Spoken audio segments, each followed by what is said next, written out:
Hi friends, welcome to Kovai smart kitchen. Friends, இது வரைக்கும் நம்ம சேனலை சப்ஸ்கிரைப் பண்ணலனா சப்ஸ்கிரைப் பண்ணிக்கோங்க.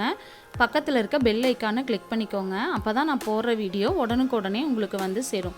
ஃப்ரெண்ட்ஸ், இன்றைக்கி நம்ம சேனலில் இந்த சம்மருக்கு நல்லா சில்லுன்னு ஒரு ஹெல்த்தியான கோகோனட் கேரட் ஜூஸ் எப்படி பண்ணுறதுன்னு பார்க்கலாம். வாங்க வீடியோக்குள்ளே போகலாம். தேவையான பொருட்கள் என்ன வேணும்னு பார்த்துடலாம். துருவிய கேரட் 2 கப், துருவிய தேங்காய் 1 கப், ஏலக்காய் சிறிதளவு, இனிப்புக்கு தேவையான அளவு கரும்பு சர்க்கரை.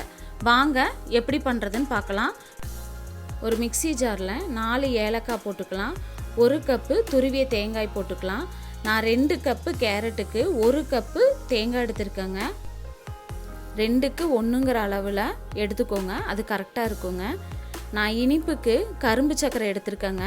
உங்களுக்கு வேணும்னா நீங்கள் ஒயிட் சுகரும் கூட நீங்கள் எடுத்துக்கலாம். ஆனால் கரும்பு சர்க்கரை கொஞ்சம் டேஸ்ட் நல்லா கொடுக்குங்க, உடம்புக்கும் ரொம்ப நல்லது. வாங்க அரைச்சிட்டு வந்துடலாம். நம்ம இப்போ நார்மலாக நம்ம வீட்டில் வந்து கேரட் ஜூஸ் தாங்க செய்வோம். ஆனால் இது கொஞ்சம் டிஃப்ரெண்ட்டாக இருக்குங்க, ரொம்ப டேஸ்ட்டாக இருக்கும், குழந்தைங்களுக்கு ரொம்ப பிடிக்குங்க. நல்லா நைஸாக அரைச்சிக்கலாங்க. இப்போ நான் 1 டம்ளர் தண்ணி ஊற்றிட்டு நல்லா நைஸாக அரைச்சிக்கோங்க. கேரட்டை வந்து துருவி போட்டிங்கன்னா மிக்ஸி ஜாரில் நல்லா அரைப்பட்டுருங்க. பாருங்கள், இந்த அளவுக்கு நைஸாக அரைச்சிக்கோங்க. இப்போ நம்ம இதை வடிகட்டிடலாம்.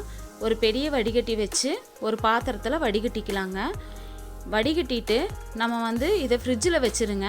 ஃப்ரிட்ஜில் வச்சுட்டு நல்லா சில்லுன்னு சர்வ் பண்ணுங்கள். இது ரொம்ப டேஸ்ட்டாக இருக்குங்க, குழந்தைங்களுக்கு ரொம்ப பிடிக்கும். இது நீங்கள் செஞ்சு பார்த்துட்டு இது எப்படி இருக்குங்கிறத எனக்கு கமெண்ட் பண்ணுங்கள். பாருங்கள், நம்ம ஜூஸ் வந்து ரெடி ஆயிடுச்சு. எவ்வளோ கலர்ஃபுல்லாக இருக்குது பாருங்கள். இந்த வீடியோ உங்களுக்கு பிடிச்சிருந்தா லைக் பண்ணுங்கள், ஷேர் பண்ணுங்கள், மறக்காமல் சப்ஸ்கிரைப் பண்ணுங்கள். பக்கத்தில் இருக்க பெல் ஐக்கானை கிளிக் பண்ணுங்கள். இதே மாதிரி இன்னொரு வீடியோவில் சந்திக்கலாம். நன்றி, வணக்கம்.